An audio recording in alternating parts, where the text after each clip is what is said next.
वचन आपको सारे उठ पटांग से लागेंगे एक बार तो, लेकिन धैर्य से सब सुनते रहना। प्रमाण देखोगे गदगद हो जाओगे, दांतों तो उंगली दबाओगे कि बैठा बैठा दिया हमारे आचार्य और शंकराचार्यों ने सारा गलत ज्ञान सुना के। कख भी नहीं पता इन आचार्यों शंकराचार्यों हमारे हिंदू धर्म के गुरुओं को आज तक, ऋषि में ऋषियों को सतयुग से लेकर आज तक इनको कख भी पता नहीं वेदों और गीता का।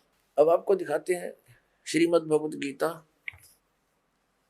इसके अध्याय नंबर 2 का, अध्याय नंबर 2 श्रीमद् भगवत गीता श्लोक नंबर 12। न तो ऐसा ही है कि मैं किसी काल में नहीं था, अथवा तू नहीं था, अथवा ये राजा लोग नहीं थे, और न ऐसा ही है कि इससे आगे हम सब नहीं रहेंगे। आगे देखो, ये देखिएगा, ये है गीता अध्याय नंबर 4 और श्लोक नंबर ये 5 है। यहां से इसका अनुवाद इन्होंने यहां किया है। हे परंतम अर्जुन, मेरे और तेरे बहुत से जन्म हो चुके हैं, उन सबको तू नहीं जानता, मैं जानता हूं। फिर यहां 9वें में क्या कहा कि ये 9वां श्लोक है 4थे अध्याय का। हे अर्जुन, मेरे जन्म और कर्म दिव्य अर्थात अलौकिक हैं। अब यहां क्या बताया है, अध्याय नंबर 2 के श्लोक नंबर 17 में कहा कि अर्जुन, नाश रही तो उसको जान जिससे संपूर्ण जगत व्याप्त है, इस अविनाशी का विनाश करने में कोई भी समर्थ नहीं है। यानी गीता ज्ञान दाता से अन्य है कोई जो वास्तव में अविनाशी है। गीता जी अध्याय नंबर 15 के श्लोक नंबर 1 से 4 और 16-17 में इन 3 प्रभुओं की जानकारी, 3 पुरुषों की। अब पहले आपको अध्याय नंबर 10 का श्लोक नंबर 2 दिखाते हैं। ये देखिएगा, अध्याय नंबर 10 श्रीमद् भगवद गीता अध्याय 10 और श्लोक 2 में, मेरी उत्पत्ति को,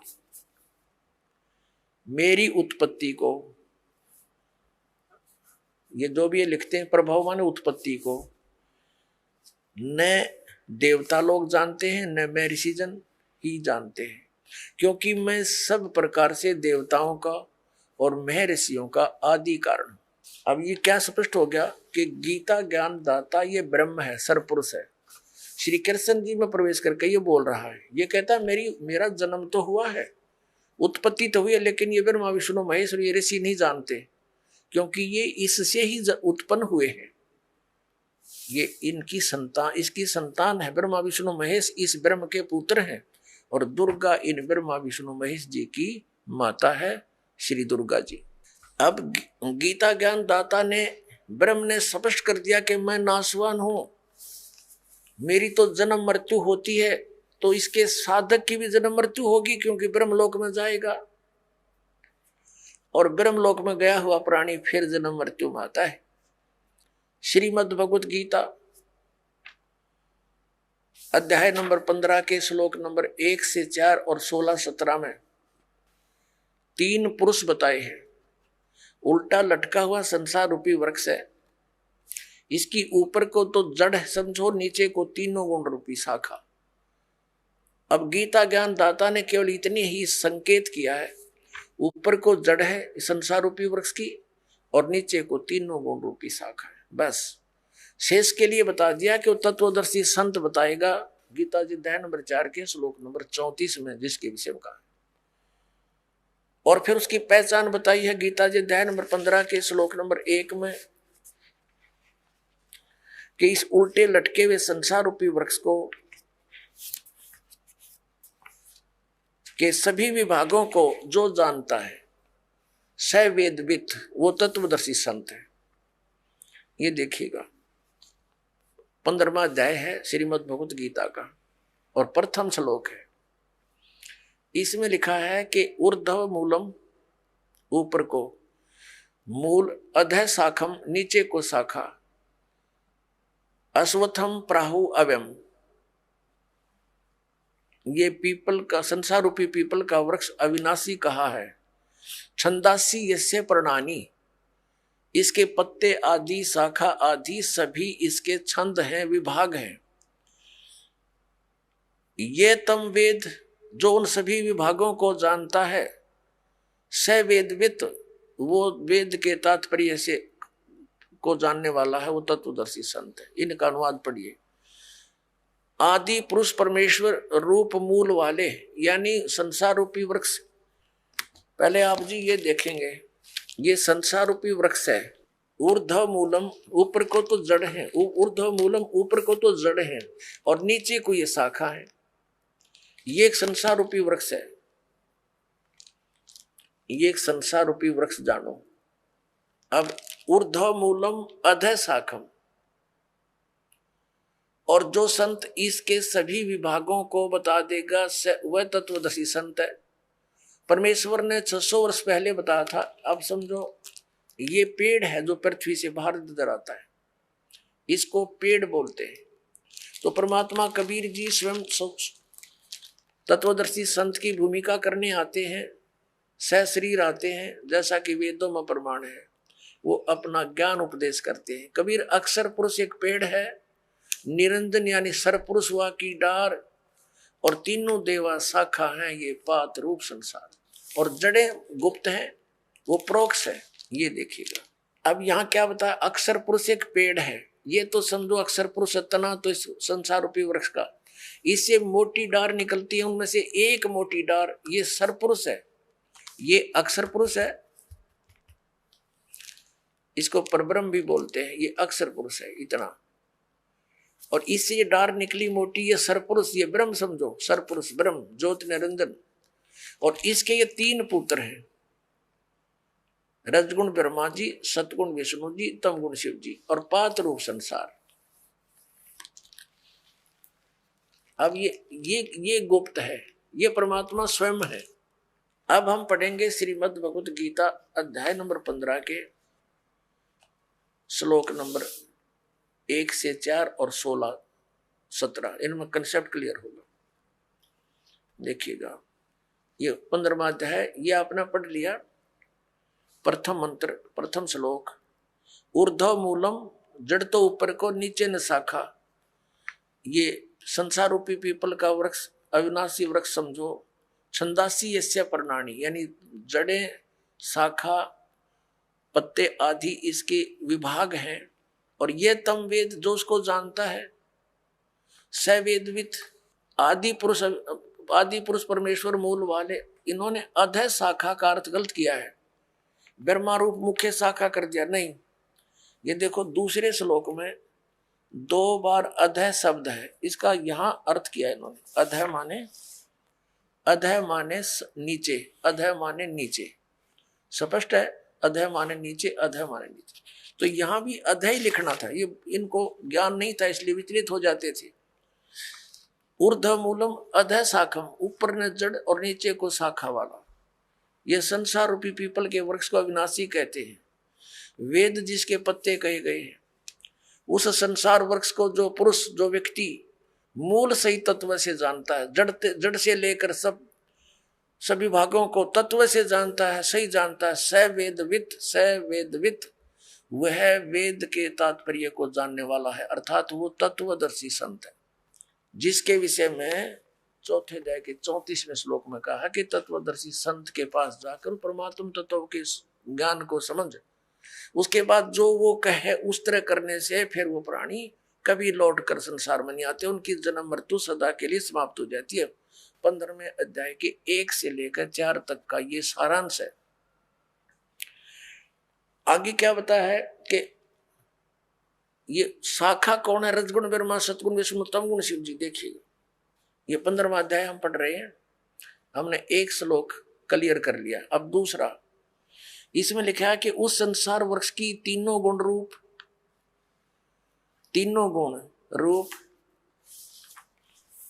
ये शाखा, ये विषय भोग रूप, विषय पर वाला, विषय विकारों वाली, ये तो देव मनुष्य रखिए, तीनों नाप लिखा है, ये शाखा है। अधः माने नीचे, ऊर्ध्व माने ऊपर फैली हुई है।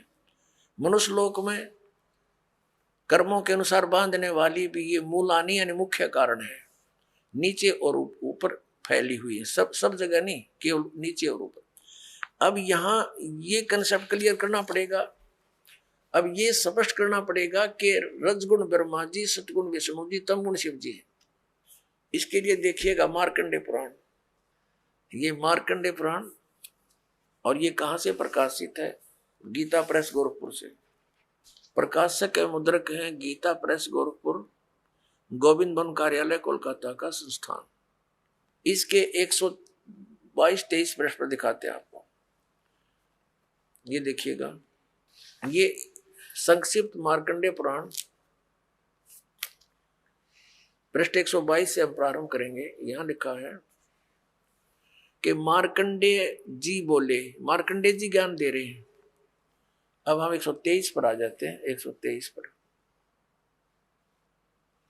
यहां आ गया, रजोगुण प्रधान ब्रह्मा, तमोगुण प्रधान रुद्र और सतो प्रधान विश्वपालक विष्णु है। यही 3 देवता है और यही 3 गुण है। अपने आत्माओं, ये हमारे धर्म गुरु आचार्य शंकराचार्य मंडलेश्वर, इनमें से कुछ एक तो ठीक बताते हैं। जैसे इनसे कोई प्रश्न करता है कि क्या रजगुण ब्रह्मा, सतगुण विष्णु, तमगुण शिव जी हैं, जो बिल्कुल निष्पक्ष हैं, वो तो सही कह देते हैं कि हाँ बिल्कुल शास्त्रों में ऐसा ही लिखा है।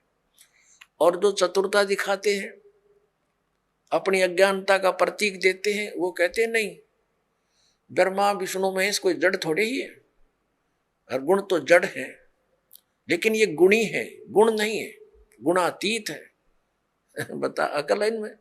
जैसे मिर्च है और मिर्च का गुण है मुंह जलाना। अब कोई नो कहे क्या मिर्च जो है मुंह जलाती है? वो कहे नहीं नहीं, मिर्च मुंह थोड़ा जलाती है, वो तो गुणी है, वो गुणों से रहित है। और मिर्च में गुण तो वही है, मुंह फूकने वाला।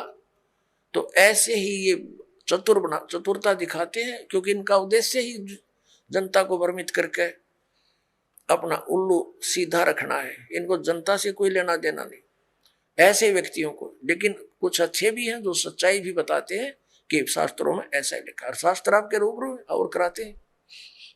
ये देखिएगा श्रीमद् देवी भागवत हिंदी टीका सहित भाग 1, इसमें संस्कृत भी साथ में है। अथ देवी भागवतम सभाष टीकम सहमात्यम। अब खेमरा श्री कृष्ण दास प्रकाशन मुंबई, खेमरा श्री कृष्ण दास प्रकाशन मुंबई। अब इसके 3रे स्कंद पर हम आगे हैं। अथ श्रीमद् देवी भागवते भाषा टीका युक्ते 3य स्कंद प्रारंभते। इसके 3रे स्कंद के 11वें पृष्ठ पर हम पढ़ेंगे। ये 11वां पृष्ठ है, ये 5वां अध्याय है, इसका 8वां श्लोक है। भगवान शंकर अपनी माता दुर्गा से कह रहे, हे मातर, हे माता, यदि हमारे ऊपर सदा आप दया युक्त हो तो हमको तमोगुण में किस प्रकार प्रदान किया है? ब्रह्मा रजोगुण और हरि सतोगुण युक्त किए हैं। फिर संस्कृत देखो, ये संस्कृत भी पढ़ेंगे हम, क्योंकि अब हम शिक्षित हैं। यदि दया धर्मना न सदा अंबिके कथम अहम विहित, क्यों मैं रच दिया, क्यों बना दिया? तमोगुण, मुझे तमोगुण क्यों बना दिया? कमल जय, कमल से उत्पन्न होने वाले ब्रह्मा को रजोगुण संभव, क्यों रजोगुण उत्पन्न कर दिया? सुवित सुविहित है किमो सतोगुण हरि, और विष्णु जी को आपने सतोगुण क्यों बना दिया? इति सिद्धम रजगुण ब्रह्मा सतगुण विष्णु तमगुण शिव जी। तो परमात्मा कबीर देव जी ने, परमेश्वर ने स्वयं आकर यथार्थ ज्ञान दिया कि अक्षर पुरुष एक पेड़ है और सरपुरुष यानी निरंजन वा की डार, और तीनों देवा रजगुण ब्रह्मा सतगुण विष्णु तमगुण शिव जी, तीनों देवा शाखा है, ये पात्र रूप संसार है। अब हम इस पवित्र गीता अध्याय नंबर 15 के श्लोक 1 से 4 और 16-17 को पढ़ेंगे। अब आसानी से समझ में आ जाएगा, कंसेप्ट क्लियर हो गया। तीनों गुण रजगुण ब्रह्मा है, सतगुण विष्णु, तम गुण शिव जी। अब देखिए गीता अध्याय नंबर 15 का और श्लोक नंबर हम 2 पढ़ रहे हैं। उस संसार रूपी वृक्ष की तीनों गुण रूप रजगुण ब्रह्मा, सतगुण विष्णु, तम गुण शिव जी, ये विषय पर वाला शाखा। अब संस्कृत भी साथ पढ़ेंगे हम। ये तीनों शाखाएं हैं, विषय भोग तरह का दी शाखाएं, नीचे और ऊपर। अब नीचे और ऊपर कैसे? जैसे ये श्रीमद् भगवत गीता का ज्ञान पृथ्वी लोक पर बोला जा रहा था, नीचे पाताल लोक पर, ऊपर स्वर्ग लोक पर। इन 3 लोकों पर ही इन ब्रह्मा जी, विष्णु जी और शिव जी का आधिपत्य है। यहां तक इनकी एक एक विभागीय मंत्री समझो, ये इन 3 लोकों पर, ऊपर स्वर्ग में, नीचे पाताल तक इसकी इनकी रेंज है, इनकी जो है ना प्रभुता है, इनकी सीमा है सर्वत्र नहीं। ये देखिए नीचे और ऊपर, सर्वत्र नहीं, ऊपर फैली हुई है मनुष्य लोक में, और कर्मों के अनुसार बांधने वाली भी यही मुख्य कारण है। नीचे और ऊपर ये व्याप्त है। अब तीसरे में क्या बताया है कि इस संसार वृक्ष का गीता ज्ञान दाता ब्रह्म है, श्री कृष्ण जी में बोल रहा प्रवेश करके। और ये क्या बताता है कि संसार रूपी वृक्ष की जो मैं जानकारी इस अध्यात्म ज्ञान में दे रहा हूं, गीता जी के डिस्कशन में, तेरी मेरी चर्चा में मैं कंप्लीट नहीं बता पाऊंगा, क्योंकि मुझे इसका पूर्ण ज्ञान नहीं है। देखना अध्याय नंबर 15 का श्लोक 3 पढ़ रहे हैं। इस संसार वृक्ष का स्वरूप, संसार वृक्ष का स्वरूप जैसा कहा है वैसा यहां विचार काल में, तेरे मेरी चर्चा में, गीता जी के डिस्कशन में नहीं पाया जाता। यानी मैं नहीं जानता इस पूरे संसार के आदि और अंत को, संसार रूपी वृक्ष के यानी सब ब्रह्मांडों के बारे में नहीं कंप्लीट जानता, क्योंकि न तो इसका आदि है और न अंत, और तथा न इसकी अच्छी प्रकार से स्थिति है। इसलिए इस सुविरुद्ध मूलम यानी जड़ जो है वो परमात्मा है, वो अविनाशी है, उसका लोक भी अविनाशी है। अति दृढ़ मूल वाले यानी इस अविनाशी मूल वाले संसार रूपी पीपल के वृक्ष को दृढ़ेन माने दृढ़, असंग शस्त्रेण का अर्थ इन्होंने कर दिया वैराग रूप शस्त्र द्वारा नहीं, तत्व ज्ञान रूपी शस्त्र द्वारा काट कर यानी अच्छी तरह समझकर। अब चौथे में क्या कहा है, 15वें अध्याय का 4था श्लोक। उसके पश्चात उस परम पद रूप परमेश्वर को भली भांति खोजना चाहिए, जिसमें गए हुए पुरुष फिर लौटकर संसार में नहीं आते, और जिस परमेश्वर से इस पुरातन संसार रूपी वृक्ष की प्रवृत्ति विस्तार को प्राप्त हुई है, उसी आदि पुरुष नारायण यानी परम अक्षर ब्रह्म की शरण में मैं हूं। इस प्रकार दृढ़ निश्चय करके उस परमेश्वर का ही मनन और निधि ध्यान करना चाहिए। अब इसमें क्या स्पष्ट हो गया कि गीता ज्ञान दाता कहता है कि मैं कंप्लीट नॉलेज नहीं रखता, और तत्वदर्शी संतों के पास जाकर उनको समझ, उसके पश्चात परमेश्वर के उस परम पद की खोज करनी चाहिए जहां जाने के बाद साधक लौटकर फिर कभी संसार में नहीं आते, यानी उनका पूर्ण मोक्ष होता। गीता ज्ञान दाता अपनी स्थिति स्पष्ट करते हुए गीता अध्याय नंबर 2 के श्लोक 12 में, गीता जी अध्याय नंबर 4 के श्लोक 5 और 9 में, गीता अध्याय नंबर 10 के श्लोक नंबर 2 में स्पष्ट करता है कि अर्जुन तेरे और मेरे बहुत जन्म हो चुके हैं, तो नहीं जानता मैं जानता। इससे सिद्ध है कि ये तो नाशवान है, स्पष्ट हुआ। और ये भी स्पष्ट हुआ कि ब्रह्म है जो गीता जी बोल रहा श्री कृष्ण जी में, इसका ओम नाम है, ओम नाम के जाप से ब्रह्मलोक प्राप्ति होती है। ब्रह्मलोक में गए हुए प्राणी भी जन्म मृत्यु में ही रहते हैं, तो ये ब्रह्म की साधना से भी मोक्ष प्राप्त नहीं हो सकता, वो स्थान प्राप्त नहीं हो सकता जहां जाने के बाद साधक कभी लौटकर संसार में नहीं आते।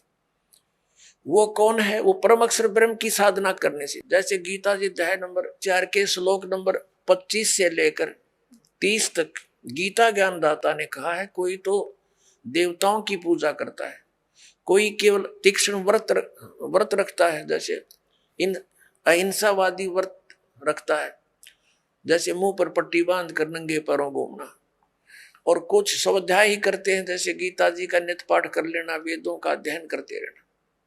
कोई प्राणायाम करता है, कोई केवल हवन यज्ञ ही करते हैं, और सभी अपनी साधनाओं को पापनाशक जानते हैं। यदि उनको ये पता चल जाए कि ये पापनाशक नहीं है तो सब कोई ना करे उनको। ये साधक उसी समय तक उस साधना को कर रहा है जब कोई इसका पता नहीं कि सही नहीं है, तब छोड़ देगा उसी दिन। तो इसके लिए बताया कि चौथे अध्याय के 32वें श्लोक में कि इस प्रकार की जो 25 से लेकर और 30 तक जिन श्लोकों में जानकारी दी है, इस प्रकार की बहुत सारे धार्मिक यज्ञों की, धार्मिक अनुष्ठानों की जानकारी सच्चिदानंद घन ब्रह्म की वाणी में विस्तार से कही गई है। अब सच्चिदानंद ब्रह्म की वाणी, क्योंकि वो परमात्मा सतलोक से चलकर आता है, अपने मुख कमल से उपदेश देता है, ज्ञान सुनाता है, वो सूक्ष्म वेद होता है, वो तत्व ज्ञान होता है। वो तत्व ज्ञान है, उसके अंदर बहुत विस्तार के साथ ये अध्यात्म मार्ग बताया गया है, अध्यात्म ज्ञान कहा गया है। अब देखिएगा अध्याय नंबर 4 पर ले चलते हैं आपको। पहले थोड़ा सा श्रीमद् भगवद गीता अध्याय नंबर 4 और श्लोक नंबर 25 में, दूसरे योगीजन देवताओं का पूजन रूप यज्ञ मन धार्मिक अनुष्ठान भली भांति किया करते हैं, प्रउपासते यानी पूजन करते हैं, और अन्य योगीजन ब्रह्म साधना करते हैं, इसका यह अर्थ है। और 26 में कहा कि अन्य योगीजन सर्वोत्तर आदि समस्त इंद्रियों को संयम रूप अग्नि में हवन किया करते हैं, दूसरे शब्द आदि करते रहते हैं। ये समस्त विषयों को इंद्रिय रूप यज्ञ अग्नि में हवन किया करते हैं। 27 में लिखा है कि दूसरे योगीजन संपूर्ण क्रियाओं, इंद्रियों की संपूर्ण क्रियाओं और प्राणों की समस्त क्रियाओं को ज्ञान से प्रकाशित आत्म संयम रूप अग्नि में हवन किया करते हैं, यानी कुछ तो अपने इंद्रियों को ही संयम करने में लगे रहते हैं। 28 में कहा है कि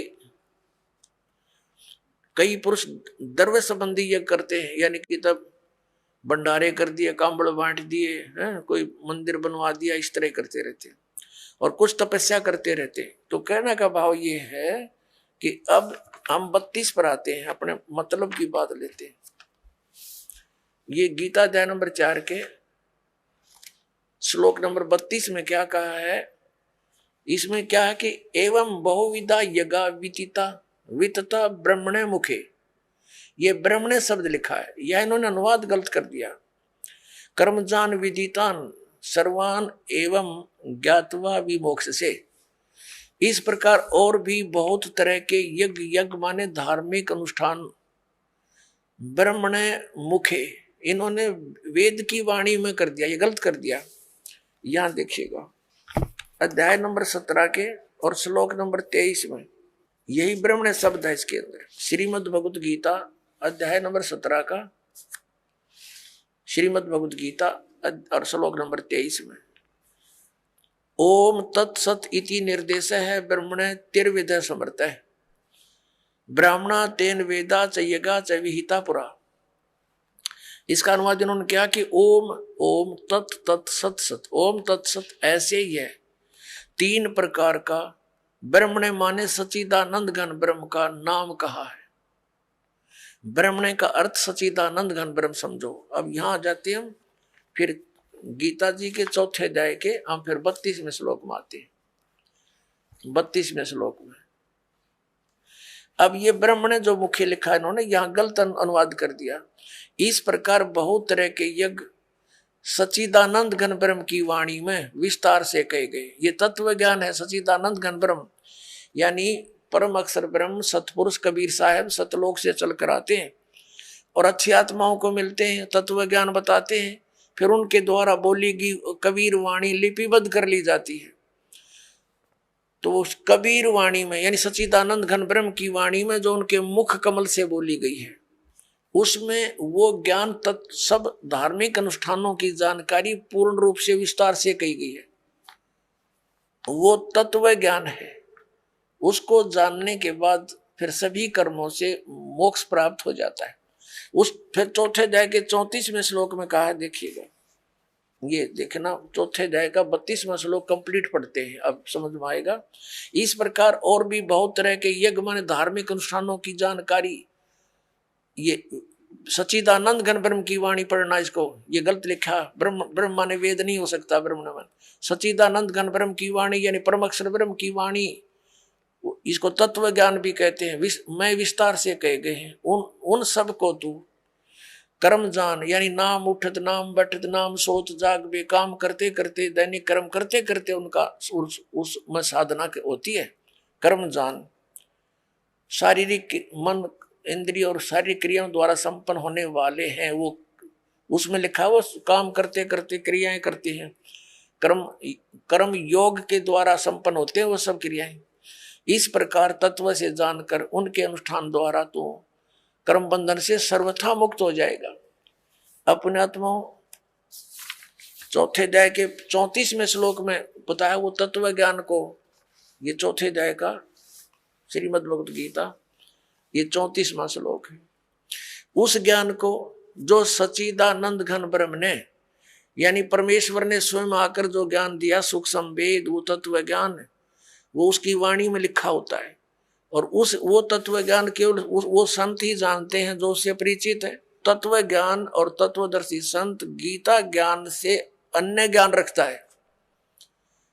यदि तत्व ज्ञान की जानकारी ब्रह्म को होती तो एक अध्याय और लिख देता, उसको ये ज्ञान नहीं था। अब यहां देखो, अब 34 में कहा, गीता अध्याय नंबर 4 के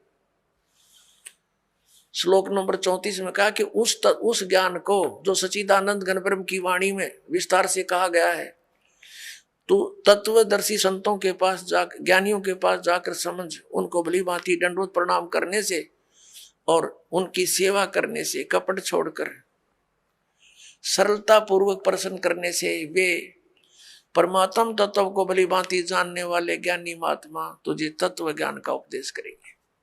अपने आत्मा ये दास अब कहाँ लाना चाहता है आप जी को?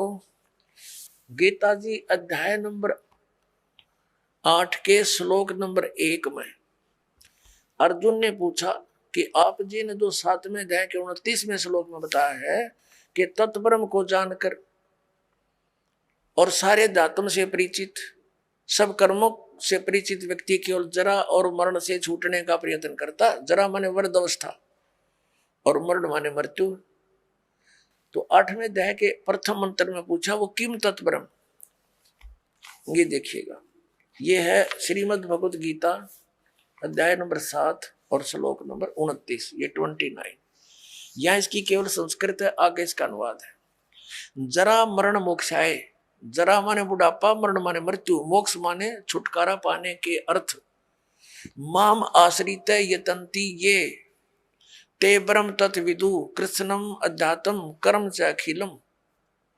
इसका अर्थ है कि माम आश्रित, मैंने जो तुझे बताया है इस ज्ञान को आश्रित जो कर लेगा, तत्वदर्शी संतों को खोज लेता है, वह जो जरा मरण मोक्ष से छूटने, मोक्ष के लिए, जरा मरण के मोक्ष के लिए ही यतंती प्रयत्न करते हैं, वे तत्ब्रह्म को और संपूर्ण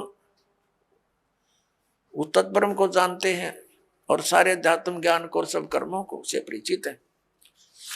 ये देखिएगा, यह अनुवाद है 7वें अध्याय के 29वें श्लोक का।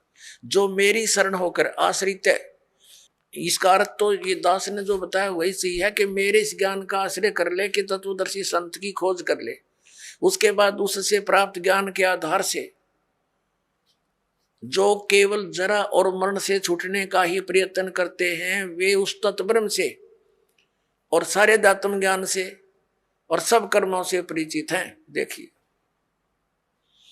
अब 7वें अध्याय का 29वां श्लोक हम गीता जी का पढ़ रहे हैं। जो मेरे आश्रित है, माने शरण होकर जरा और मरण, जरा माने वृद्ध अवस्था, मरण माने मृत्यु से छूटने के लिए यत्न करते हैं, वे उस ब्रह्म को और संपूर्ण अध्यात्म को अहत। ये देखो उस तत् ब्रह्म, तत् ब्रह्म, उस ब्रह्म को, संपूर्ण अध्यात्म को और संपूर्ण कर्मों को जानते हैं। यहाँ 8वां अध्याय श्लोक होता प्रारंभ होता है। इसका प्रथम श्लोक है 8वें अध्याय का। इसमें पूछा है किम तत्ब्रह्म, आपने जिस इस तत्ब्रह्म के बारे में कहा है कि तत् ब्रह्म को, उस ब्रह्म को और सब संपूर्ण अध्यात्म को, संपूर्ण कर्मों को जानते हैं। यहाँ पूछा 8वें अध्याय के प्रथम श्लोक में किम तत्ब्रह्म और किम अध्यात्म, किम कर्म पुरुषोत्तम, किम अधिभूत च किम प्रोक्तम अधिदेवम किम उच्यते। इसका उत्तर दिया है 8वें अध्याय के 3 श्लोक में। ये 8वें अध्याय का ये 3 श्लोक है। वह परम अक्षर ब्रह्म है, परम अक्षर ब्रह्म है। 3 श्लोक में उत्तर दिया। अपना आत्माओं, अब हम आते हैं गीता जी अध्याय नंबर 15 के श्लोक नंबर 16 और 17 पे। इससे सारा कंसेप्ट जो दास करना चाहता था क्लियर हो जाएगा। ये देखिएगा, ये गीता अध्याय नंबर 15 और यहाँ ये 16वां श्लोक है। इसमें 2 पुरुष बताए हैं, दिव्यम द्वौ इमौ पुरुषौ, 2 पुरुष, 2 प्रभु, 2 स्वामी, एक सर और एक अक्षर। इसको सर पुरुष कहो। इस दोनों पुरुषों को यहाँ लगा सकते हैं, सर पुरुष और अक्षर पुरुष। और यहाँ इनका अनुवाद, इनका अनुवाद देखते हैं। इस संसार में नासवान और अविनाशी भी ये 2 प्रकार के पुरुष माने प्रभु, पुरुष माने स्वामी, भगवान कहे हैं। और सब प्राणियों के शरीर नासवान है और जीवात्मा अविनाशी कहा जाता है। इसका भावार्थ ये है, एक सरपुरुष तो ये ब्रह्म है, अक्षर पुरुष ये परब्रह्म है, सरपुरुष जो है ये ब्रह्म 21 ब्रह्मांड का स्वामी है, और अक्षर पुरुष ये 7 संग ब्रह्मांड का स्वामी है। ये दोनों भी और इनके अंतर्गत जितने प्राणी हैं सब नासवान है, लेकिन जीवात्मा तो किसी की भी नहीं मरती, वो तो विषय ही अलग है। अब ये स्पष्ट कर दिया, ये तो दोनों नासवान है, सरपुरुष भी और अक्षर पुरुष भी। भले ही अक्षर माने अविनाशी होता है, लेकिन इसकी बहुत ज्यादा लंबी आयु है, जिस कारण से इसको अक्षर कह रहे हैं, लेकिन ये वास्तव में अविनाशी नहीं है। इसका कंसेप्ट 15वें अध्याय के 17वें श्लोक में स्पष्ट कर दिया कि उत्तम पुरुष तू अन्य और परमात्मा इति उदाहरते। देखना 15वें अध्याय का हमने 16वां पढ़ लिया, 17वां पढ़ेंगे। उत्तम पुरुष तू अन्य परमात्मा इति उदाहरते, यह लोग तरम आविष्य विवर्ती अवय ईश्वर है। उत्तम पुरुष यानी श्रेष्ठ परमात्मा तो इन दोनों से कोई अलग है। 2 पुरुष 16वें में कहे उनसे अन्य है, और जो तीनों लोकों में प्रवेश करके सबका धारण पोषण करता है। अविनाशी परमेश्वर परमात्मा इस प्रकार कहा गया है। अपने आत्माओं, अभी आपने उल्टा लटका हुआ संसार रूपी वृक्ष देखा, ये देखिएगा, ये उल्टा लटका हुआ संसार रूपी वृक्ष है, और इसके ऊपर न जड़ नीचे को 3 गुण रूपी शाखा है। तो जड़ से ही पूरे वृक्ष को आहार मिलता है, तीनों लोकों में प्रवेश करके सबका धारण पोषण ये मूल रूपी परमात्मा परम अक्षर ब्रह्म ही सब संसार का धारण पोषण करता है। ये संसार रूपी वृक्ष है। संसार रूपी वृक्ष की जो मूल है परम अक्षर ब्रह्म, ये देखो श्रीमद् भगवत गीता अध्याय नंबर हम 15 का और श्लोक नंबर हम ये 17वां पढ़ रहे हैं। उत्तम पुरुष है तू अन्य परमात्मा इति उदाहरते। उत्तम पुरुष यानी श्रेष्ठ परमात्मा प्रभु तो कोई और है, इन ऊपर वाले से दोनों से 16 वर्णित से अलग है, और उसी को परमात्मा कहा जाता है।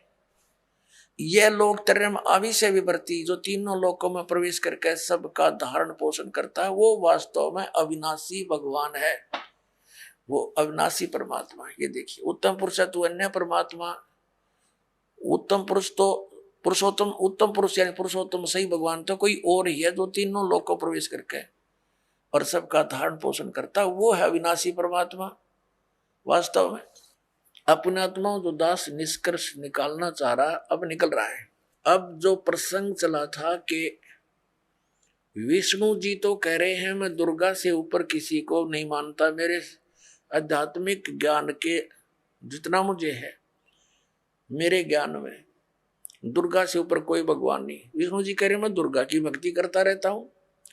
और हमारे आचार्य शंकराचार्य कहते हैं ये अपने स्वरूप की भक्ति करते हैं, ये किसी की भक्ति नहीं करते।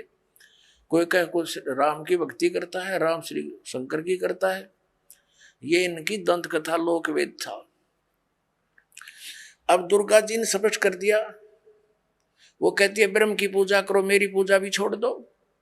उसका ओम नाम है, ओम नाम के जाप से ब्रह्म लोक प्राप्ति होगी।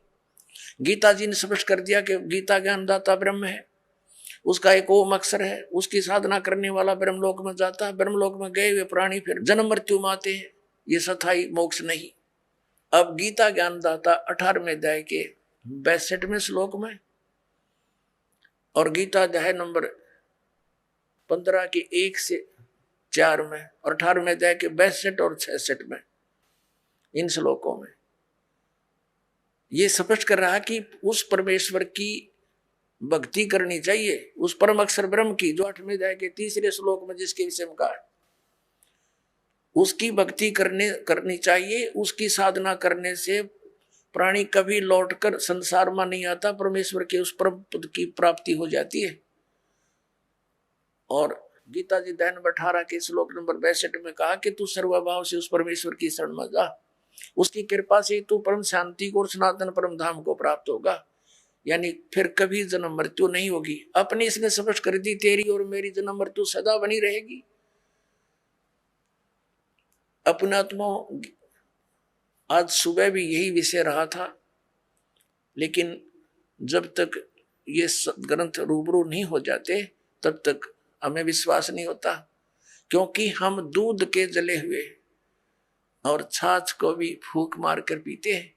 तो दास चाहता कि आपको इतना दृढ़ कर दूं कि आप सदग्रंथों को देखकर बिल्कुल पक्के हो जाओ और फिर त्याग दोगे उन नकली गुरुओं, आचार्यों और शंकराचार्यों को और अपना कल्याण कराओगे। श्री मद भगवत गीता अध्याय नंबर 8 के श्लोक नंबर 3 में स्पष्ट हो गया कि परम अक्षर ब्रह्म है। श्रीमद् भगवत गीता अध्याय नंबर 15 के श्लोक नंबर 1 से 4 और 16-17 में स्पष्ट हो गया कि ऊपर को जड़ तो पूर्ण परमात्मा है, अक्षर पुरुष उसका तना है, सरपुरुष डार है, तीनों गुण रजगुण ब्रह्मा सतगुण विष्णु तम गुण शिव जी, ये संसार रूपी वृक्ष की शाखा है। और ये भी स्पष्ट हो गया कि सबका धारण पोषण करने वाला और वास्तव में अविनाशी परमात्मा परम अक्षर पुरुष है, परम अक्षर ब्रह्म है। अब गीता अध्याय नंबर 8 के श्लोक नंबर 5 में और 7 में गीता ज्ञानदाता अपनी साधना के लिए कहता मेरी भक्ति कर। उसके लिए मंत्र इसने बता दिया 8वें अध्याय के 13वें श्लोक में कि मेरा एक ओम अक्षर है, नथिंग एल्स, और मेरी भक्ति करनी है तो ओम अक्षर है तो मुझे प्राप्त होगा, लेकिन युद्ध करना पड़ेगा। और परम अक्षर ब्रह्म की शरण में जाना है, उसकी भक्ति करनी है तो उसका मंत्र बता दिया 17वें अध्याय के 23वें श्लोक में, ओम तत्सत इति निर्देश है ब्रह्मण त्रिविध समर्थ है। ब्रह्मण माने उस परम अक्षर ब्रह्म के पाने की उसकी भक्ति का केवल ओम तत्सत इन 3 मंत्र के जाप का सिमरण करने का, 3 प्रकार से सिमरण करने का आदेश है, निर्देश। निर्देश माने फाइनल फैसला, नथिंग एल्स। तो उसकी साधना करने से तो वो 8वें अध्याय के 8, 9, 10 श्लोक में कहा कि उसकी भक्ति करेगा तो उस परमात्मा को, परम अक्षर ब्रह्म को प्राप्त होगा। जब उसकी साधना करने से वहां प्राणी चला जाता, जहां जाने के बाद फिर लौटकर संसार में नहीं आते।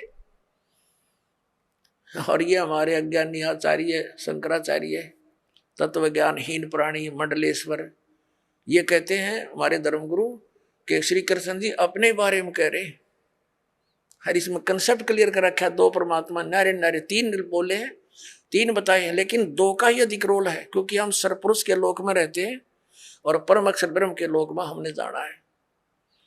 उसकी साधना है, लेकिन बीच में एक थोड़ा सा इंटरफेरेंस है इसकी अक्षर पुरुष के, इसके 7 संग ब्रह्मंडों से हमने पार कर होना है। उसके लिए इसका ये ओम तो ये सीधा ही मंत्र है ब्रह्म का, तत् ये सांकेतिक है अक्षर पुरुष का, और सत भी सांकेतिक हो, परम अक्षर पुरुष परम अक्षर ब्रह्म का। तो इन 3 मंत्रों के साधना से हम यहां से पूर्ण मोक्ष प्राप्त करके उस लोक में चले जाएंगे, जहां जाने के बाद साधक फिर कभी लौट कर नहीं आता। तो ये इस पूरी श्रीमद् भगवत गीता का निष्कर्ष आपके सामने। आप थोड़ा संकेत दिखा और देता, देखिएगा। गीता अध्याय नंबर 8 का हमने यहां तक पढ़ लिया था कि वो परम अक्षर ब्रह्म है। ये तीसरे श्लोक में वह परम अक्षर ब्रह्म है जो गीता ज्ञान दाता से अन्य है। और यहां गीता ज्ञान दाता कहता है 8वें अध्याय के और ये 5वें श्लोक में कि जो पुरुष अंत काल में मुझे ही स्मरण करता हुआ शरीर त्याग कर जाता है, वह साक्षात मेरे रूप को प्राप्त होता है। साक्षात रूप नहीं, मद भावम याति, मेरे वाले भाव में को प्राप्त होता है, इसमें कोई संशय नहीं। अब 7वें श्लोक में क्या कहा 8वें अध्याय के गीता जी, और 7वें में क्या कहा कि इसलिए अर्जुन तू सब समय में मेरा स्मरण कर और युद्ध भी कर। युद्ध तो करना पड़ेगा, मेरी शरण में रहेगा तो, और मुझ में अर्पण किए हुए मन बुद्धि से युक्त होकर निसंदेह मुझे ही प्राप्त होगा। अब 8वें में गीता अध्याय नंबर 8 का श्लोक नंबर 8 हम पढ़ रहे हैं। हे पार्थ, परमेश्वर के यह नियम है, परमेश्वर के अभ्यास योग युक्तेन, उस 3 मंत्र के जाप का अभ्यास करने वाला, दूसरी ओर न जाने वाले चित्त से निरंतर चिंतन करता हुआ मनुष्य परम दिव्यम पुरुष याति, उस परम अक्षर ब्रह्म को प्राप्त होता है। परम प्रकाश रूप दिव्य पुरुष को अर्थात परमेश्वर को ही प्राप्त होता है, जो गीता ज्ञान दाता से अन्य है। ये अब 9वें में यह कंसेप्ट भी क्लियर किया है कव्यम। अब यहाँ इसको नहीं छेड़ेंगे, हम स्पष्ट यही पढ़ेंगे। जो पुरुष सर्वज्ञ अनादि, सबके नियंता यानी सबका मालिक, सूक्ष्म से अति सूक्ष्म, सबका धारण पोषण करने वाला, अचिंत रूप, सूर्य के सदृश नित्य चेतन प्रकाश रूप यानी सूर्य की तरह तेजों में शरीर युक्त साकार, स्पष्ट है इसमें, अविद्या से अति प्रे, सच्चिदानंद घन परमेश्वर का स्मरण करता है, उस परम अक्षर ब्रह्म का स्मरण करता है। अब 9वां आपने पढ़ दिया, 8वें अध्याय का, अब 10वां पढ़ते हैं। वह भक्ति युक्त पुरुष यानी 3 मंत्र के जाप करने वाला, जिसमें एक ओम है, 2 तत् और सत सांकेतिक है। वह भक्ति युक्त पुरुष अंत काल में योग बल से, योग माने साधना, भक्ति की शक्ति से, भ्रकुटी के मध्य में प्राणों को अच्छी प्रकार स्थापित करके फिर निश्चल मन से स्मरण करता हुआ उस दिव्य रूप परम पुरुष परमात्मा को ही प्राप्त होता है। यानी गीता ज्ञान दाता से अन्य है वो परम अक्षर ब्रह्म, उसकी साधना करने वाला उसको प्राप्त होता है। और ये अज्ञानी आचार्य और ये शंकराचार्य हमारे धर्म गुरु कहते हैं, श्री कृष्ण जी अपने विषय में कह रहे हैं और कोई परमात्मा नहीं, और कोई नहीं है। इन्होंने आज 5500 वर्ष हो गए श्रीमद् भगवत गीता और पुराणों को और वेदों को लिपिबद्ध हुए, इन्हें कख नहीं पता इसके बारे में। आचार्य का अर्थ गुरु होता है और गुरु अध्यापक होता है, जो सिलेबस से पूरा परिचित हो, मास्टर हो। और जिसने कख नहीं पता वो काय का टीचर, काय का आचार्य। ये डबो दिया सारा देश, हिंदू समाज को इन्होंने भूत बनवा के फिर उनने की पूजा करवाते हैं, श्राद्ध निकलवा कर अपना पोषण करते हैं लोग। अपने आत्मा ये तो कंसेप्ट क्लियर हुआ कि श्रीमद् भगवत गीता अध्याय नंबर 18 के श्लोक नंबर 62 में और 66 में गीता ज्ञान दाता ब्रह्म है, सरपुरुष है, अपने से अन्य उस परम अक्षर ब्रह्म की शरण में जाने को कहता है। वो परम अक्षर ब्रह्म कौन है ये दास बताओगा। वो कबीर साहब है, वो काशी के अंदर धाणक रूप में, जुल्हे रूप में आया था, जिसको एक कवि कह करके हमने उनका इतिहास बंद कर रखा था। ये परम अक्षर ब्रह्म है। उन्होंने 600 वर्ष पहले वो ज्ञान दिया था जो आज हमारे सदग्रंथों में विद्यमान है। और ये हमारे आचार्य और शंकराचार्य श्री शंकर जी, श्री विष्णु जी को अजन्मा, अजरो अमर, इनके कोई माता पिता नहीं बताते। और पुराणों के अंदर इनके इतिहास में लिखा कि इनके माता पिता हैं, इनकी जन्म मृत्यु होती है।